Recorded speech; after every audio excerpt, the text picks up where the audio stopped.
হযরত আবু যার ইবনে আব্দুল্লাহ রাদিয়াল্লাহু তাআলা আনহু বলেন, আমি রাসূলুল্লাহ সাল্লাল্লাহু আলাইহি সাল্লামকে এই ইরশাদ করতে শুনিয়াছি যে, সমস্ত জিকিরের মধ্যে সর্বোত্তম জিকির হইল লা ইলাহা ইল্লাল্লাহ, এবং সমস্ত দোয়ার মধ্যে সর্বোত্তম দোয়া হইল আলহামদুলিল্লাহ। তিরমিজি। ফায়দা: লা ইলাহা ইল্লাল্লাহ সর্বোত্তম জিকির এই জন্য যে পুরো দিন ইসলাম উহার উপরে নির্ভরশীল।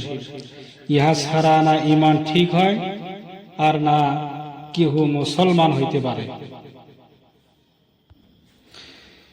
আলহামদুলিল্লাহকে সর্বোত্তম দোয়া এই জন্য বলা হইয়াছে যে, দাতার প্রশংসা করার উদ্দেশ্য হইল চাওয়া ও সওয়াল করা, আর দোয়া হইল আল্লাহ তাআলার নিকট চাওয়ার নাম।